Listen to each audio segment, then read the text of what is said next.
स्वयं नित्य निरंतर कर्मों के जाल को रच रहा है और अपने आप को बांध रहा है। आपको मुक्त होना है, बंधना नहीं है। जीव का जन्म कर्मों के अनुबंध से होता है, कर्मों के बंधन से होता है, और उसको अपना ऋण चुकाना होता है। कर्मानुबंध ये बहुत सूक्ष्म विषय है।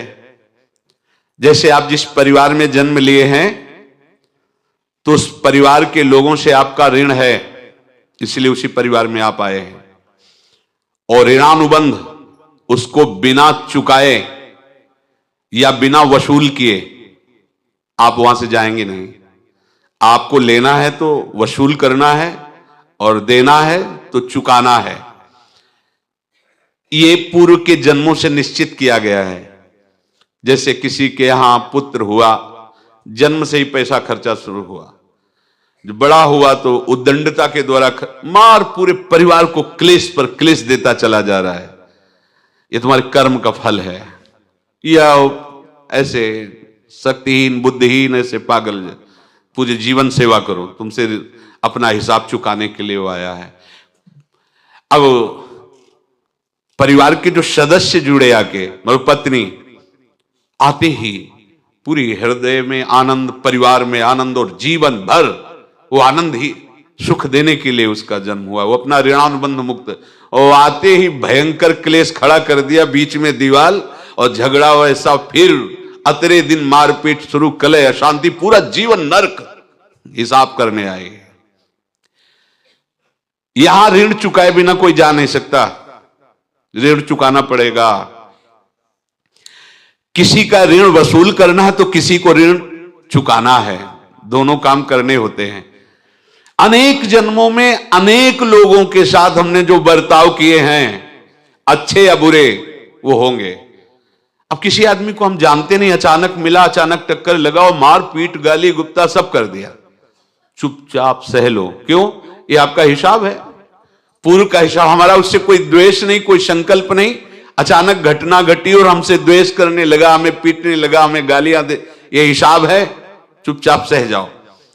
अपने घर का भाई ही भारी दुश्मन बन गया और क्लेश दे, हिसाब है।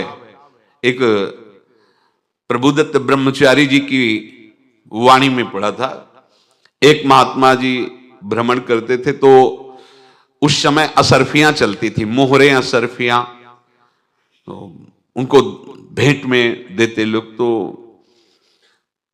या तो ठाकुर सेवा में लगे तत्काल, या संत सेवा में तत्काल लगे, उसका संग्रह करके डोलना ये ठीक नहीं है। बैरागी के लिए सिद्धांत में ये ठीक नहीं है। तो जब 2, 4, 6, 8 ऐसे मोहरे हुई तो उन्होंने विचार किया कि और भ्रमण करके जब काफी मोहरे हो जाएंगी तो प्रयागराज में जब कुंभ पड़ता है, एक बार पूरे सब अखाड़े के संतों को, अलग अलग संप्रदाय सब संतों को बुलाएंगे और सबको पुआएंगे। अब साधु है तो यही विचार करेगा, और क्या विचार करेगा।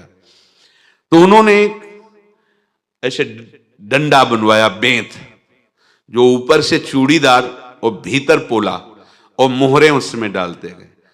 और भ्रमण, जहां जहां श्रद्धालु भगत थे सबके यहां जाना और इच्छा रखना कि एक मोहर तो दे दे दक्षिणा में। कामना कोई भी हो वो बांधती ही है, ध्यान रखना।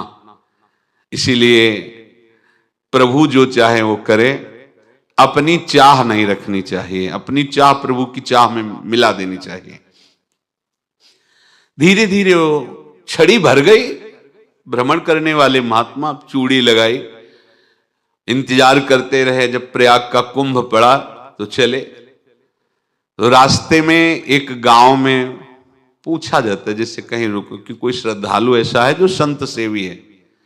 तो कुछ लोगों ने बताया, हाँ एक परिवार है बहुत संत सेवी है और आपको मिलाते हैं उनसे। आइए महाराज, घर में रुका, खूब अच्छा हलवा पूड़ी पवाया, और जो घर के मालिक थे चरण दबाए। चरण दबाते दबाते उनकी दृष्टि पड़ी उस डंडे पे, इतना मोटा और ऊपर से कुछ चूड़ी सी भी नजर आ रही। इस डंडे में तो कोई रहस्य है ही है। अब महात्मा जी को खवा पिला के सुला दिया। महात्मा जी जब सो गए तो पत्नी से धीरे से कहा, वो डंडा लाओ बाबा जी का। डंडा, वो चूड़ीदार जो ही खोला पलटाया तो सैकड़ों मोहरे। ऐसे संत रोज पधारे भगवान, तुम आनंद हो जाए फिर क्या। पत्नी से कहा, नाप के कंकड़ लाओ। वो तो महात्मा जी तो खाए खीर पूड़ी, आराम से सो रहे। रात में पूरी प्लानिंग करके उसमें कंकड़ भर के चूड़ी लगाकर सिराने रख दिया, सारी मोहरें हटा ली। महात्मा जी आराम से छड़ी उठाए तो वजन पक्का। वैसे बड़े लोग चतुर होते हैं, पर ये नहीं जानते कि कर्म कितना भयानक होता है।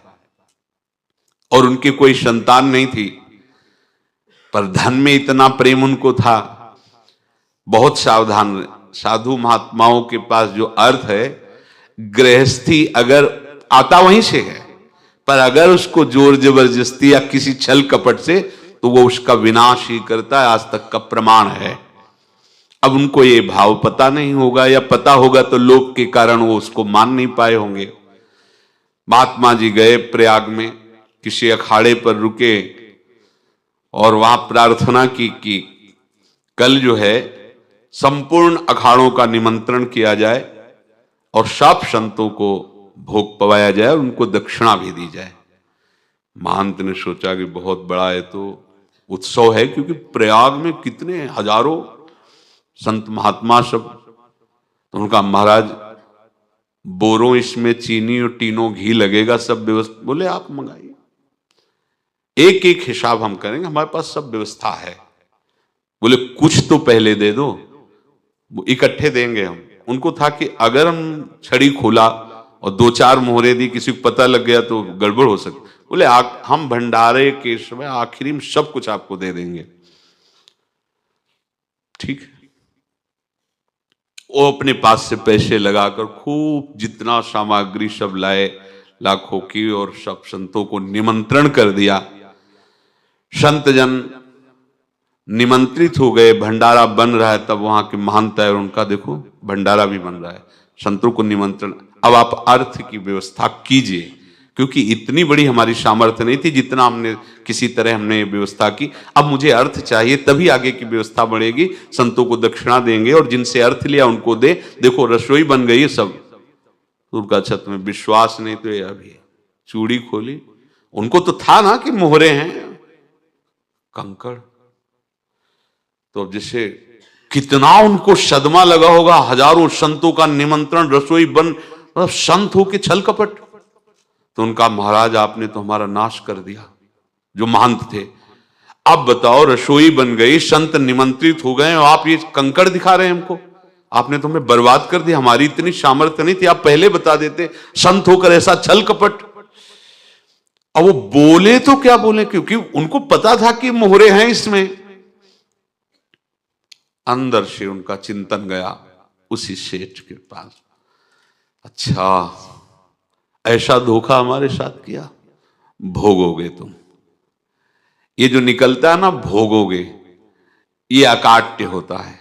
क्योंकि किसी का भी हृदय, मान लो किसी भी जीव जंतु को आप कष्ट दें और उसका हृदय आह भर जाए, तो वो आह वज्र की लेख है, तुम्हें भोगना पड़ेगा। वो देखो भीष्म जी को भोगना पड़ रहा है ना।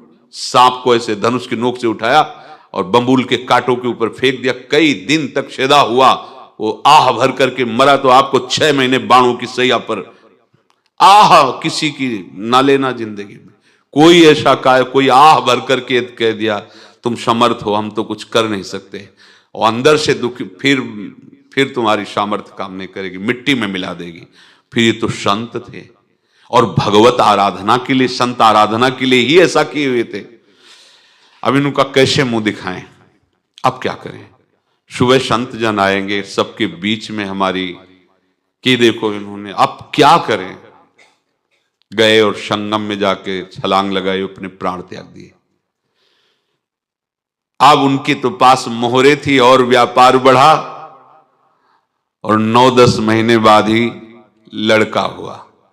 अब तो उनको कि संत फलीभूत हो गया। देखो व्यापार चल रहा, लड़का नहीं होता था, लड़का भी हो गया, बड़ा आनंद छा रहा है। जब से वो प्रकट हुए और धन की वृद्धि शुरू हो गई, पढ़ाई लिखाई में उनके खर्चा हुआ सब, बस बीमारी शुरू हो गई उनके शरीर में, अब उसमें पैसा जाना शुरू हुआ। इतने आसक्त तो वो दोनों हो गए कि कुछ भी हो, व्यापार ठप, संपत्ति बेचना शुरू। तो उन्होंने कहा कि बेटा मैं क्या कर सकता हूं तुम्हारे लिए? बोले हमारी अंतिम इच्छा है प्रयाग चलो, और जितने प्रयाग में संत महात्मा सबको एक बार भंडारा करवाओ, हमारी इच्छा अंतिम है, क्योंकि अंतिम यही इच्छा थी। तो बोले अब ज्यादा संपत्ति तो नहीं रह गई, तो बोले घर बेच दो, मेरे लिए ही तो है, बेच दो, मुझे लगता मैं बचूंगा नहीं, पर मेरी अंतिम इच्छा पूर्ण कर दो। घर बेच दिया, जेवर बेच दी, वहां गए, जब संत सेवा की तो बोले मुझे संगम तक ले चलो। संगम तक ले गए और बोले समझे तुम चुराए थे और हमने उसको छीना है, कुछ नहीं रह गया तेरे पास कुछ, अब केवल ममता और आसक्ति में जलकर मर और नरक प्राप्त कर। मैं वही महात्मा हूं जिसकी तूने मोहरे ली थी, शरीर छोड़ दिया। महात्मा को जन्म लेना पड़ा और इनको दुर्गति भोगनी पड़ी। ऋणानुबंध होश में, ऐसा नहीं कि आप जो कर रहे हैं कोई देख नहीं रहा, कोई हिसाब किताब नहीं, जो कर रहे हैं अवश्य में भोक्तव्यम, बहुत सावधान। अनेक जन्मों में अनेक लोगों से जो कुछ लिया दिया है, इस लेने देने को मिटा देने के बाद ही तुम मुक्त हो गए। इसीलिए एक उपाय है, लेना न देना मगन रहना। क्या? मालिक को समर्पित हो जाओ, मालिक को अपना माना हुआ समर्पित कर दो, खत्म। अहम त्वाम स्वरूपापेभ्यो मोक्षयिष्यामि, सब खत्म, आगे पीछे लेना देना सब खत्म। एकादश स्कंद में भगवान श्री कृष्णचंद्र जी ने कहा जो मेरे चरणों का आश्रय लेकर मेरा भक्त मेरा भक्ति करता है, उसके पितृ ऋण, मातृ ऋण, देव ऋण, ऋषि ऋण, सब ऋणों से मैं मुक्त कर देता हूं। बस यही एक उपाय है जो इसके बंद करने का उपाय भक्तों के लिए है, वो यही है, भगवान की शरण में होकर अपना माना हुआ पूरा भगवान के अर्पित कर दो। अर्पित करने का तात्पर्य उसमें आम हटा दो। तो दियम वस्तु गोविंदम तुभ्यमेव समर्पये। जिनसे तुमने सेवा करवाई है उनकी सेवा करनी पड़ेगी, जिनसे तुमने जो कुछ लिया है उनको देना पड़ेगा। ये लेने देने का व्यापार जब तक समाप्त नहीं होगा तब तक तुम्हारा जन्म मरण चलता रहेगा। अब आपको यहां समझना है, यदि आपसे किसी ने पैसे लिए बेईमानी करके नहीं दे रहा है तो आप उसको गाली मत दीजिए, आपने बेईमानी की थी इसलिए आपकी बेईमानी हुई है, ले गया, कोई बात नहीं है, बंधन से मुक्त हुए, जो बोझा था चला गया। उसको ऐसा ना देखे कि ये बेईमान हमारे रुपए मार लिए, अब जो कुछ होगा देखेंगे। अगर आप आगे नया कुछ करते हैं तो फिर आगे का हिसाब आपको भोगना पड़ेगा, ध्यान रखना। ऐसा नहीं है कि आपको भोगना नहीं पड़ेगा। एक ही उपाय है कि अब जो शरीर धारण किए इसी में जो भोग ले, आगे ना होना चाहिए। तो क्या करे? सर्वतो भावेन भगवान की शरण ले ले।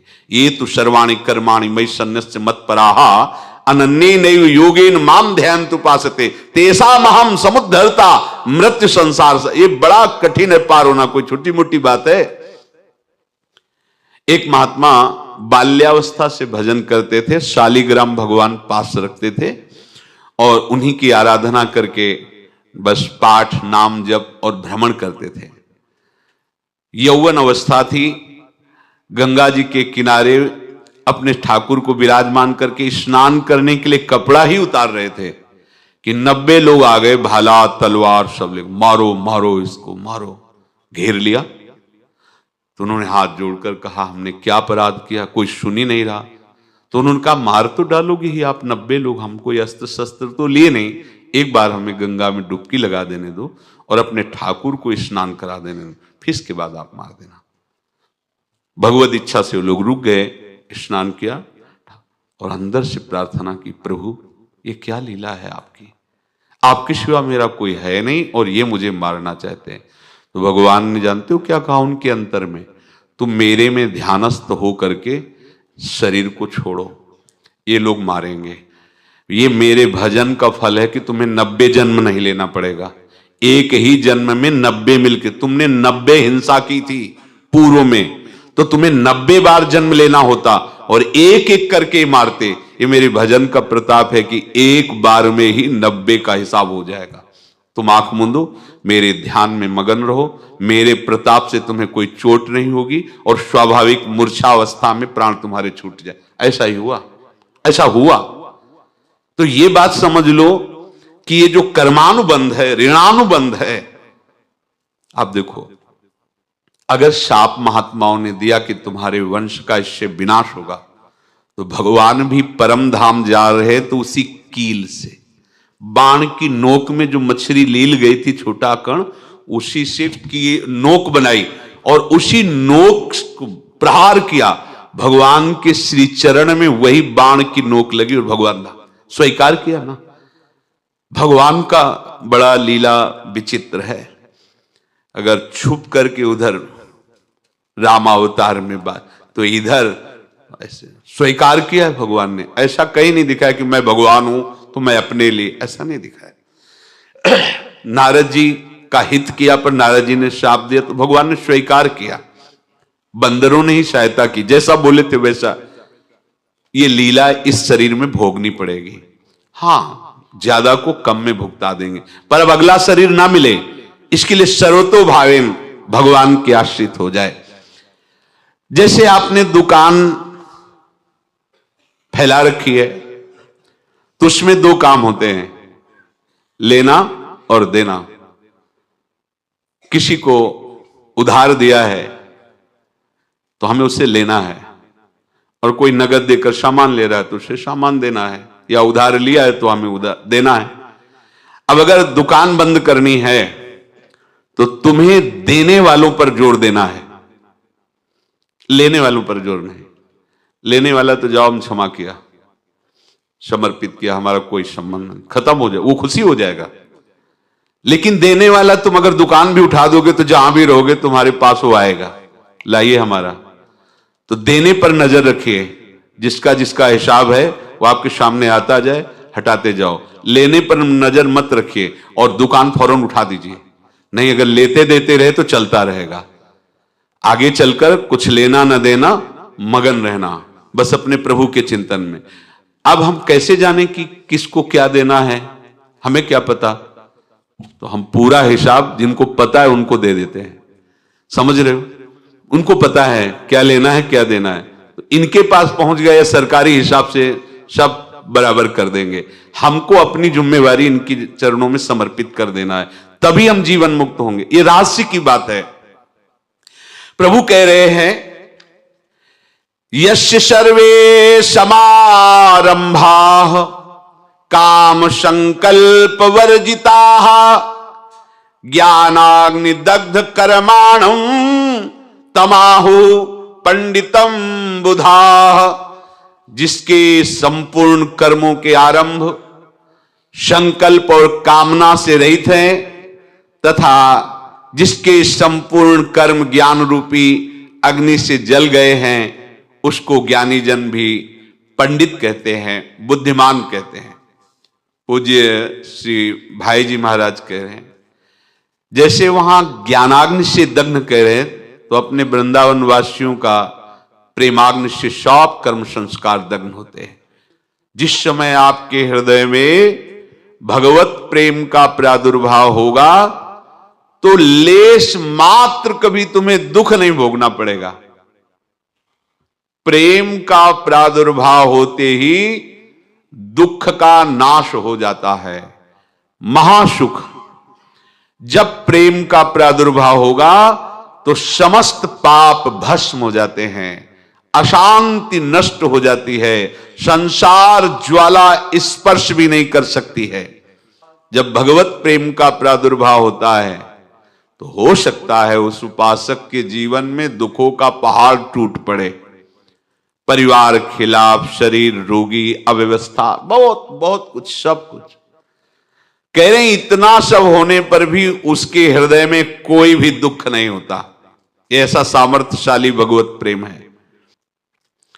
भगवान के चरणारविंद का जिसके हृदय में प्रेम है, भारी से भारी दुख भी उनको विचलित नहीं कर सकता।